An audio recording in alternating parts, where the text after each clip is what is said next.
तो लास्ट हमने देखे उन्माद के भेद। तो उन्माद चरक के 5 भेद हैं, सुश्रुत के 6 हैं, और ये भी देखा कि सुश्रुत के जो भेद हैं उनमें 4 तो चरक वाले ही हैं, वीपी केस।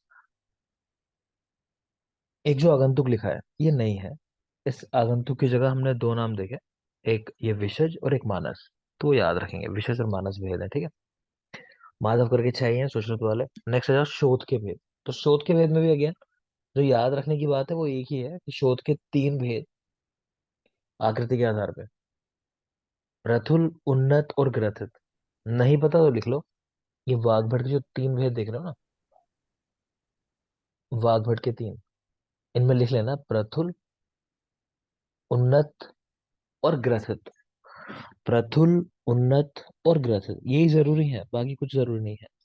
तो आकृति के आधार पे वाग्भट शोध के 3 भेद, बाकी जो भेद है नाम पढ़ लो आप चाहे तो। चरक 2 3 भेद, सुश्रुत 2 5 6, वाग्भट 3 9, माधव कर 9, नहीं काम की बात है। नेक्स्ट लिए ग्रंथि। तो ग्रंथि चरक के 6 भेद, वीपी के, वात पित्त कफ, सिराज, मासज और मेदज। इसमें क्वेश्चन आता है कि ग्रंथि का सन्निपातिक भेद जो है वो किसने बताया है। तो किसने बताया है? भेल ने। भेल। ठीक है। भेल। ठीक है बेटा, तो यहाँ कहीं भी आपको सन्निपातिक भेद नहीं दिख रहा होगा, तो भेल ने बताया, तो लिख लोगे यहीं कि भेल ग्रंथि का सन्निपातिक भेद। ऐसे ही पूछ रहा था अर्बुद। अर्बुद का सन्निपातिक भेद किसने बताया, वो बोलो। हारित। हारित। ठीक है, तो वो भी लिख लो। हारित। ठीक है बेटा, तो ग्रंथि का सन्निपातिक भेद बाय भेल, और अर्बुद का सन्निपातिक भेद बाय हारित। अर्बुद बाय हारित। ठीक है। बाकी यहाँ भी सवाल आते हैं कि चरक के 6 भेद हैं ग्रंथि के, सुश्रुत के 5 देख रहे हो, वाग्भट 9 भेद है। क्वेश्चन जो पूछते हैं मासज भेद जो है ग्रंथि का, वो किसने बताया पहली बार। तो चरक ने बताया पहली बार। चरक। ठीक है ना, तो यहाँ देख भी पा रहे हो मासज। तो वातिक, पैतिक, कफज, सिराज, मानसज और मेदज। सुश्रुत के वातिक, पैतिक, कफज, सिराज और मेदज है। वाग्भट के 9। तो कह रहे हैं 6 तो चरक वाले, प्लस अस्थि, व्रणज और रक्तज। इसके लिए हम आरव करके वर्ड याद रखना है। वाग्भट के 6 चरक वाले प्लस आरव। आरव यानी अस्थिज, व्रणज मतलब रक्तज, और व्रणज, ऐसा करेंगे आरव। तो मेनली ये याद रखना है, मासज भेद बाय चरक, सन्निपातिक भेद बाय भेल, और वाग्भट का आरव अस्थि, व्रण और रक्त की वजह से, प्लस अर्बुद सन्निपातिक भेद बाय हारित। नेक्स्ट है वृद्धि रोग। तो वृद्धि चरक 3 भेद, व्रग्न, मूत्र और मेदज वृद्धि। व्रग्न, मूत्र और मेदज वृद्धि। सुश्रुत के 7 भेद हैं, अभी रटने की जरूरत नहीं है आपको, लिखे हैं सामने वैसे। वीपी के आर, आंत्र, मूत्र और मेदज, चाहो तो देख लो। सुश्रुत के 7 नंबर जरूर याद रखोगे।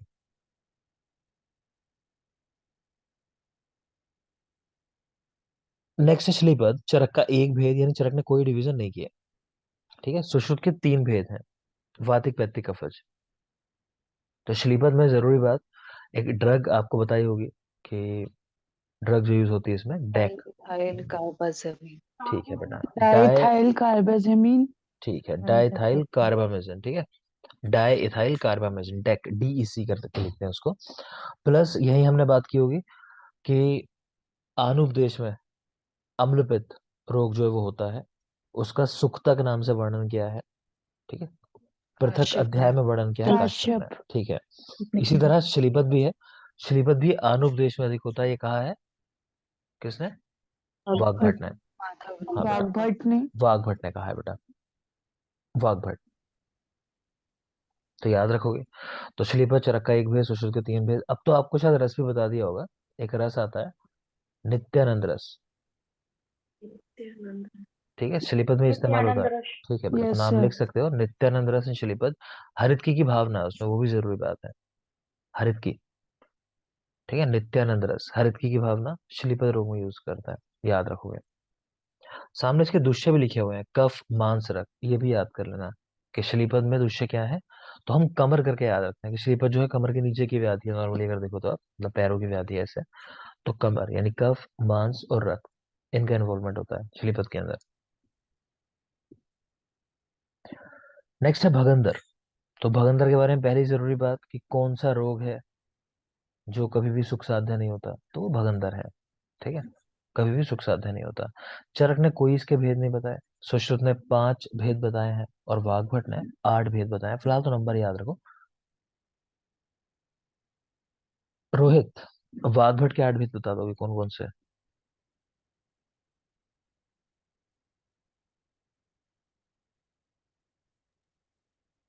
उन्मार्गी उन्मार्गी। मुस्कान।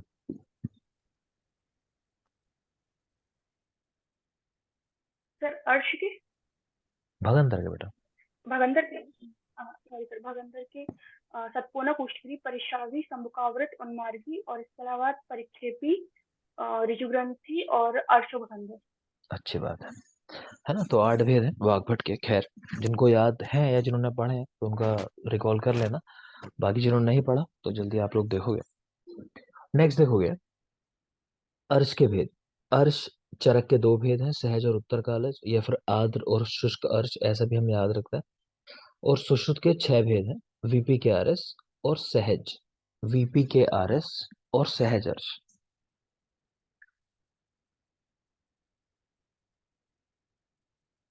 अर्श की दूसरा देख लो, तो ममता करके याद रखते हैं कि ममता को अर्श हुआ। तो ममता यानी मांस, मेद और त्वचा, ये 3 दूषा है। अर्श के दूषा ममता,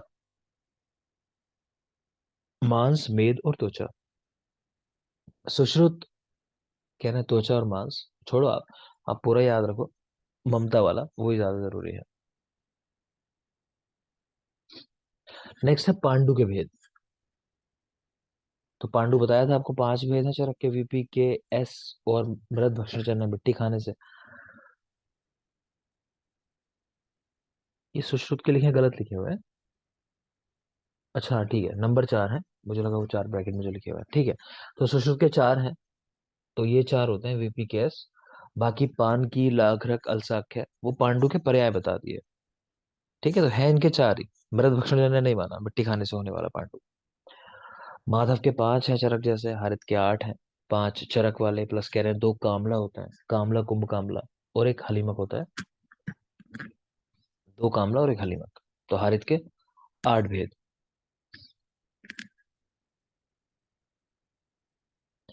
नेक्स्ट है कामला के दूषण।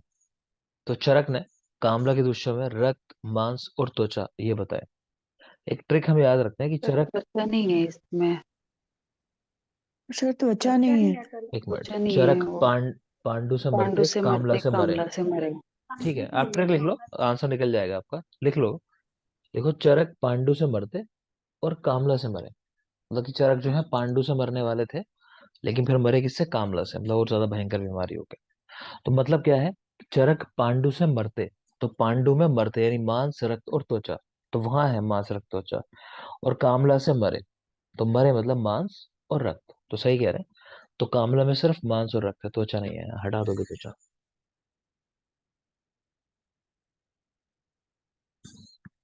ठीक है, तो चरक पांडु से मरते, तो पांडु में तीनों चीजें हैं, मांस, रक्त और त्वचा।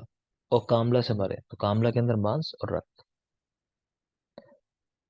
सुश्रुत का लिखना है कि सिर्फ रक्त ही दूषित है, तो पूछता नहीं है, आप चरक वाला याद रखो, वहीं से सवाल आता है। नेक्स्ट है हिक्का के भेद। तो चरक के हिक्का 5, सुश्रुत की भी 5 ही है।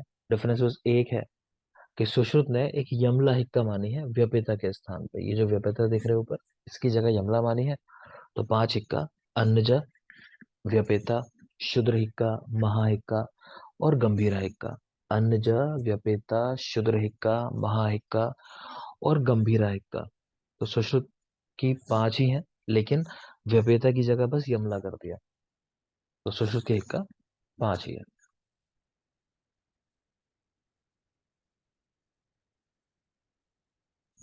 नेक्स्ट है तिसार के भेद। चरक 6, सुश्रुत 6, वाग्भट 6, माधव वाले भी लिखे हैं 6। एक के नहीं लिखे हैं, जो अलग है, जो याद करने हैं। शारंगधर लिख लोगे।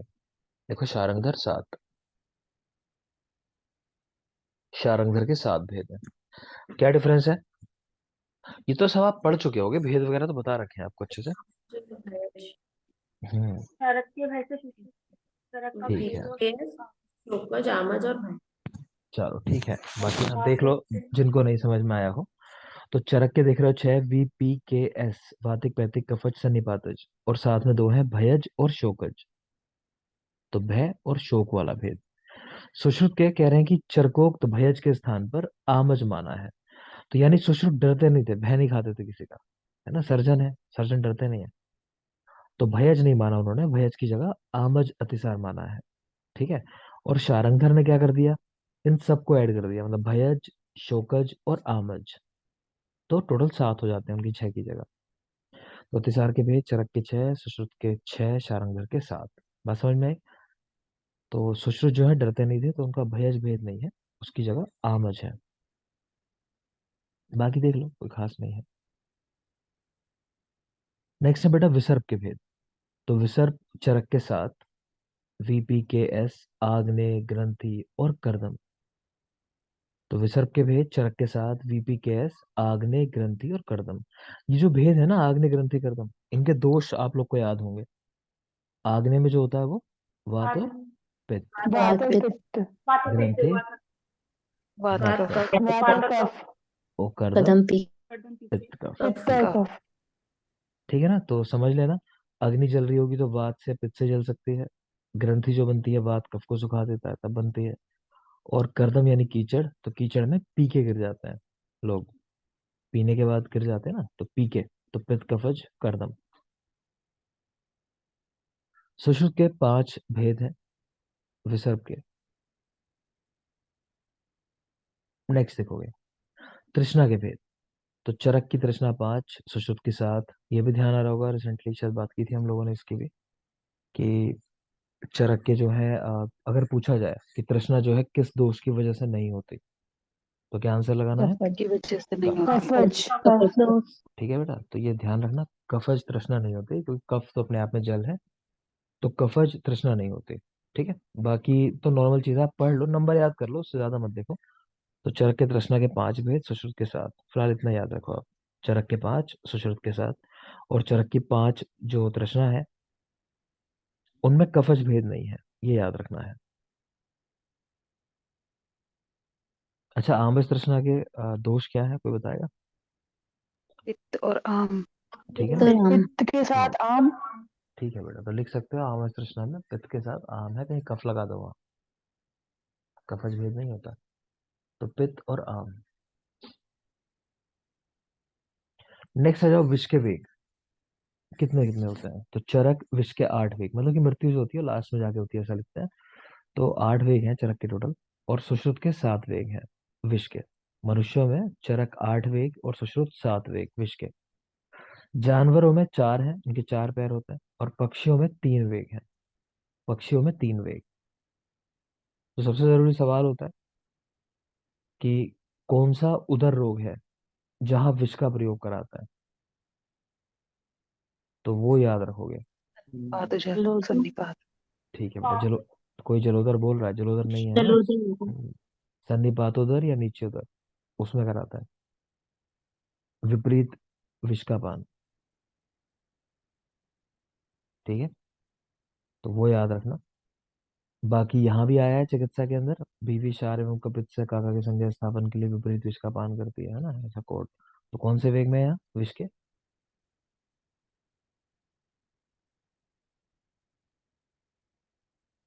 हम्म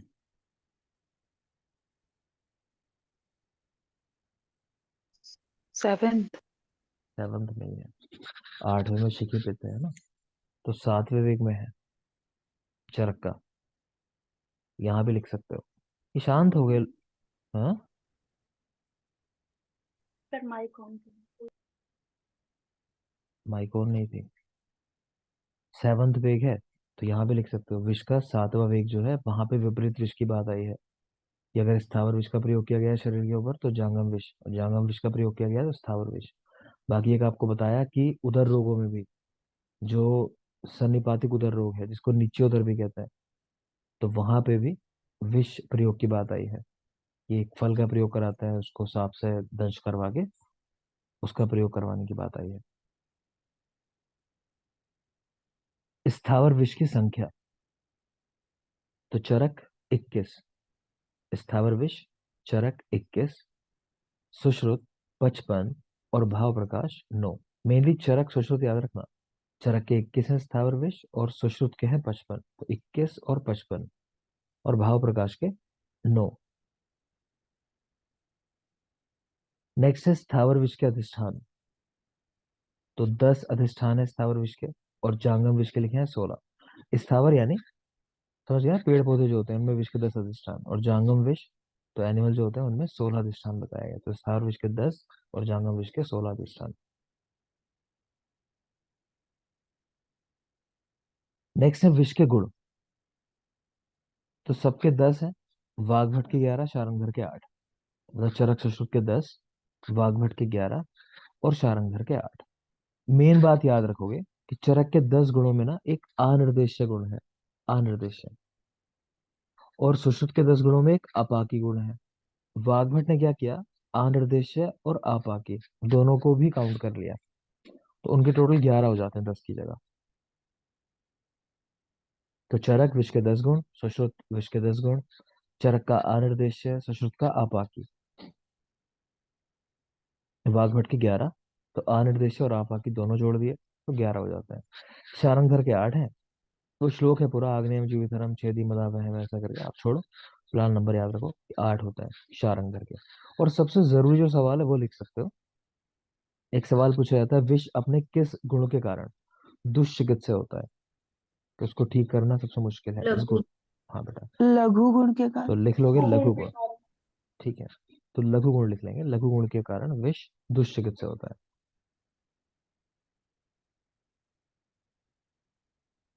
नेक्स्ट है सर्पों के भेद। तो चरक के कह रहे हैं 3, सुश्रुत के कह रहे हैं 5। तो दर्विकर मंडली राजीमान, ये वात पित्त और कफ प्रधान अ, सर्प है। दर्विकर में वात की प्रधानता, मंडली में पित्त की और राजीमान में कफ की प्रधानता होती है। संख्या लिखिए 26, 22, 10। वैसे चरक में तो आया नहीं कुछ नंबर ऐसा, सुश्रुत वाले ही हो, नीचे लिखे हैं फिर सुश्रुत के, आप वही याद रखोगे ज्यादा बेटर है। दर्विकर मंडली राजीमान निर्विश वैकरंज और एक चित्रित भी है वैसे, इनके कॉम्बिनेशन से बनता है। तो नंबर जरा बोलोगे सही, 26, 22, 10, 12 और तो 3 और 7 वो 3 और साथ 7 मिला के जो चित्रित व्याकरण वो तो का चित्र, राजेश और वो, व्याकरणज के। वो तो चित्रित हो जाएंगे ना बेटा, 3 और 7 कॉम्बिनेशन व्याकरण से। व्याकरण और आदि मिला के जो थे 3 और 7। बेटा वो तो चित्रित वाले होंगे लास्ट में। दर्विकर मंडली राजीमान निर्विश व्याकरंज, इनके नंबर बताओगे 26, 22, 10। है सर, लास्ट वाला व्याकरण के 3 है शायद। 3 नहीं है। व्याकरणज व्याकरण के 3 तीन है, निर्विश मंडली 12 है, मंडली के हैं। निर्विश 12 है, व्याकरण 3 है। चेक कर लो एक बार, 3 ही है ना? यस सर, कंफर्म व्याकरण 3 थे। ठीक है, तो 26, 22, 10, 12, 3 ऐसा बता रहे हैं। और फिर वो ब्रैकेट में अलग से है 3+7, वो चित्रित वाले सर्पों के लिए लिखा हुआ है।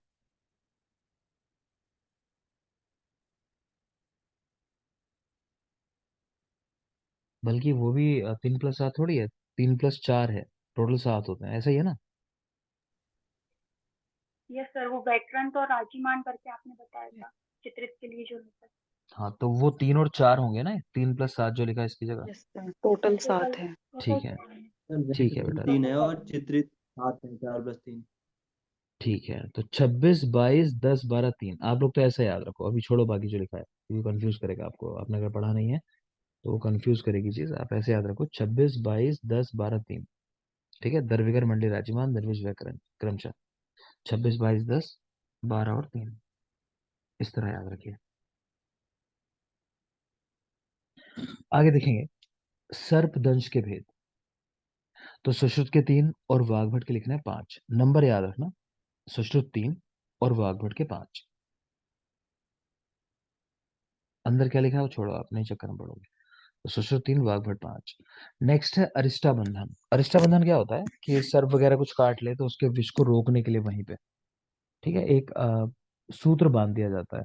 तो इस सूत्र को ऐसा मानते हैं कि मंत्रों से अभिमंत्रित होता है। ठीक है, तो देख लोगे चरक कि मंत्र अरिष्टा दोनों से विष को बांधने का निर्देश किया है। तो उनका श्लोक ऐसे आता है, मंत्र अरिष्टा उत्कर्तन। ऐसा श्लोक स्टार्ट होता है। तो पहले सबसे पहला जो उपक्रम है वो ये है कि मंत्रों से अभिमंत्रित अरिष्टा बंधन करना चाहिए। सुश्रुत कह रहे हैं कि दंश स्थान से 4 अंगुल ऊपर बांधना चाहिए। तो ये बात ध्यान रखोगे, सवाल यही पूछा जाता है। एक तो ये कि चरक का अरिष्टा कौन सा नंबर पे है, तो श्लोक में तो सेकंड नंबर पे आता है, ठीक है ना, लेकिन ना दिया हो सेकंड ऑप्शन, लिखा हो फर्स्ट पे आता है, सेकंड दिया ही ना हो, तो फर्स्ट भी लगा सकते हो कि मंत्रों से अरिष्टा बांधनी है, ऐसा करके। कुछ लोग ऐसा मानते हैं मंत्र पहला अरिष्टा दूसरा। क्लियर।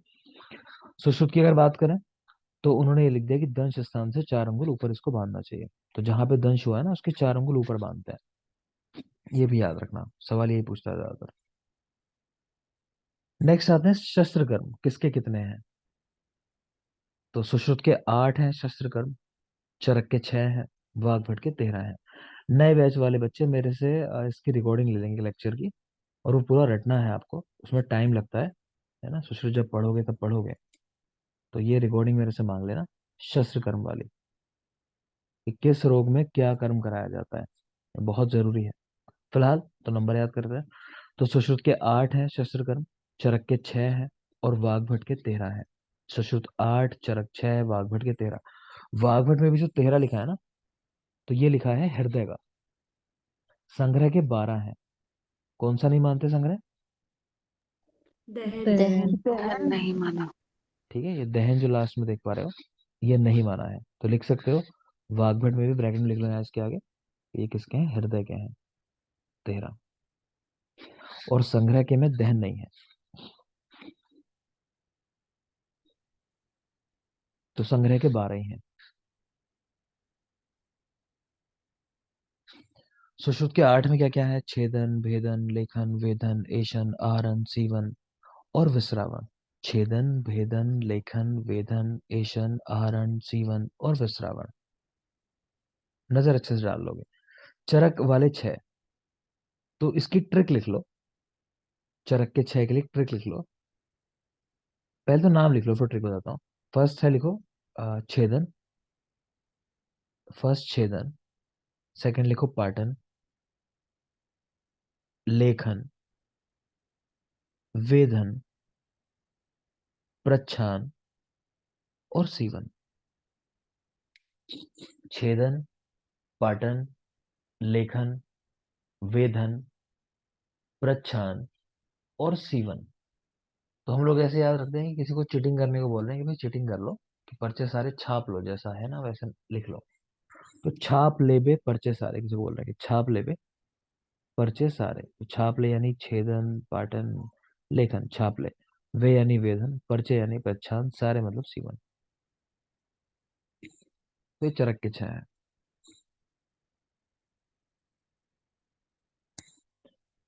नेक्स्ट देखो व्रण बंधन के भेद। तो चरक व्रण बंधन के 2 भेद बताए, दक्षिणावर्त और वामावर्त, यानी डायरेक्शन, कि लेफ्ट साइड से टर्न करके बांध सकते हो और राइट साइड से टर्न करके बांध सकते हो, ऐसा। तो चरक के 2 भेद हैं, दक्षिणावर्त और वामावर्त, व्रण बंधन के 2 प्रकार। सुश्रुत के 14 प्रकार हैं, और वाग्भट के 15 हैं। जरूरी ये है कि वाग्भट का जो एक्स्ट्रा है वो कौन सा है, तो उत्संगी। ठीक है, उत्संगी या उत्संगबंध, ये वाग्भट की मौलिक देन है। कहाँ बांधते हैं इसको, तो लिख लो शाखा पर। शाखा पर। ठीक है, बाहु प्रबलंबते अंग है ना, जो अंग लटके हुए हैं साइडों में, तो हाथ और पैर मतलब शाखाएं, शाखाओं पर बांधते हैं। तो चरक व्रण बंधन 2 प्रकार का, दक्षिणावर्त और वामावर्त। सुश्रुत 14 प्रकार का, वाग्भट 15 प्रकार का। 15 में उत्संगी जो है वो एक्स्ट्रा है, ये वाग्भट की मौलिक देन है। ये प्रबलंबते अंग में जो लटके हुए अंग हैं उन पर बांधते हैं, नहीं शाखाओं पर। नेक्स्ट देख लोगे उदावर्त, पढ़ चुके ऑलरेडी। चरक काश्यप 6 भेद, सुश्रुत 13 प्लस अपत्य निमित्त बात की थी हमने, भेल के भी लिखे हैं 4। नेक्स्ट है अश्मरी। तो अश्मरी का चरक ने कोई भेद नहीं बताया, तो चरक के आगे 1 नंबर लिखा हुआ है, कोई भेद नहीं बताया। सुश्रुत ने 4 प्रकार की बताई है अश्मरी। हम लोग रिसेंटली प्रदर पढ़ रहे थे, वंदना। यस भाव सर। भाव प्रकाश प्रदर के कितने भेद बताए, कौन कौन से हैं?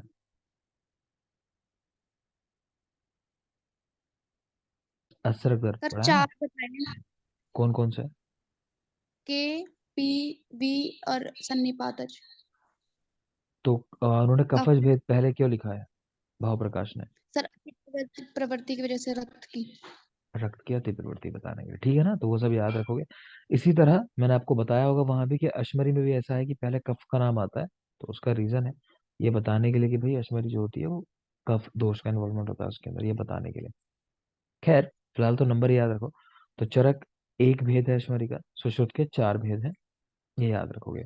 और जो क्वेश्चन आते हैं अश्मरी पे, एक दो अगर मैं बात करना चाहूँ, तो एक तो ये आता है कि कौन सा अर्श है, मतलब अर्श का कौन सा रोगी है जिसको अश्मरी होने की संभावना होती है, तो लिख सकते हो कफज अर्श। ठीक है।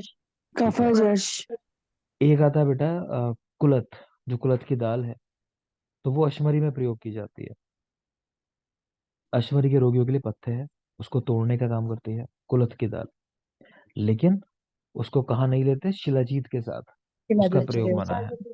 ठीक है, ठीक है, शिलाजीत के साथ कुलत का प्रयोग मना है, वो याद रखेंगे। शिवांगी बता रही है बॉटनिकल नेम कुलत का।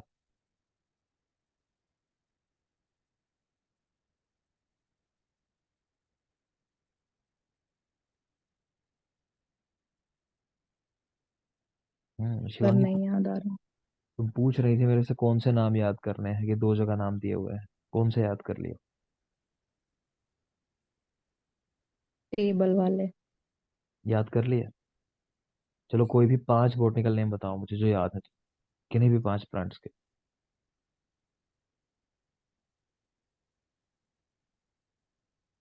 हम्म। सर ऐसे तो कुछ भी पूछो आप फिर। मैं पूछूं? कुलत। पर नहीं याद है। इसलिए कह रहा हूँ कि अपने आप बता दो, मैं पूछूंगा तो ऐसे ही पूछूंगा, फिर मैंने तो कुलत पहला पूछा ही था। आरग आरगवद है, केसिया फिस्ट्यूला। हम्म। और और चलो गुडुची का बताओ। आम, ईएसटी मधु।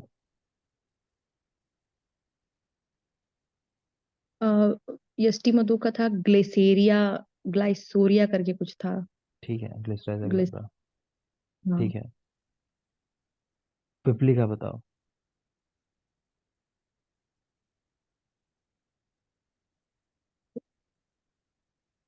मदन फल।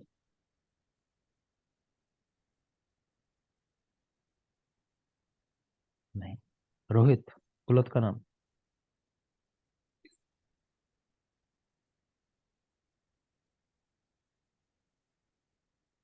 कौन कर पा रहा है कोई, चलो बोलो।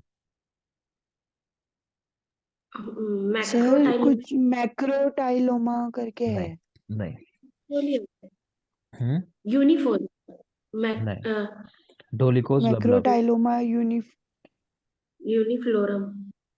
यूनिफॉर्म डोलिकोज लबलब है ना? डी से यही है। चलो एक पूछता डी से हूँ। स्टार्ट है। हाँ डोलिकोज लबलब बताया ना। वंदना कुछ याद किए हैं बॉटनिकल नेम, नहीं किए? No sir. याद करने हैं बेटा। ठीक है, डीजी की बुक, मतलब गाइड जो है हमारी, इसी में डीजी वाला पार्ट है। मैंने कहा है सबसे पहले भी, उनको थोड़ा थोड़ा पढ़ना शुरू करो, ज्यादा नहीं कह रहा, पर डेली के दो तीन नाम तो याद कर सकते हो ना। अगर डेली के दो तीन भी करोगे, आप लोग के पास तो इतना टाइम है, एंड तक आते तो सब कुछ याद हो जाएगा। लेकिन अगर शुरुआत ही नहीं करोगे तो फिर वो एक दिन याद करने पड़ेंगे, वो बड़ा मुश्किल हो जाएगा। ठीक है, तो सब लोग ये काम शुरू कर दोगे, रटने वाली चीजें धीरे धीरे धीरे धीरे रटते रहा करो, वो आपका काम है। किसी एक दिन लेके बैठोगे तो कुछ नहीं याद होगा। साल भर नजर डालनी। अभी किसी ने बोला कि कुलत का नाम कुछ डी से शुरू होता है, जिसे इतना ध्यान आ गया ना कुछ डी से शुरू होता है, वो आंसर निकल जाएगा उसका, बस इतना ही चाहिए। ठीक है, नहीं इतना ध्यान आया तो फिर कैसे निकलेगा, मतलब पढ़ा ही नहीं गया। वापिस आ जाओगे। अश्मरी चरक का एक भेद है, सुश्रुत के चार भेद हैं। आवरण देख रहे हो, आवरण, ये वात व्याधि चैप्टर हम पढ़ेंगे वहां। तो चरक के 42 है आवरण कह रहे हैं। वाग्भट के 20, 22 और असंख्य है। नंबर याद रखोगे, पूछता असंख्य है इसके अंदर, पर 20, 22 असंख्य तीनों भेद याद रखोगे। सुश्रुत के कह रहे 13 है।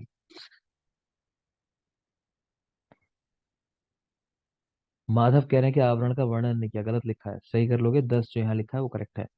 माधव ने 10 बताए आवरण। तो चरक के 42, वाग्भट 20, 22 और असंख्य, सुश्रुत के 13 और माधव के 10। और फिर दोबारा वही रिपीट हुआ है, शुक्र दोष, चरक के 8, सुश्रुत के 11। तो साध्य कृत साध्य क्रमशः 5 और 4 और असाध्य वाले 2।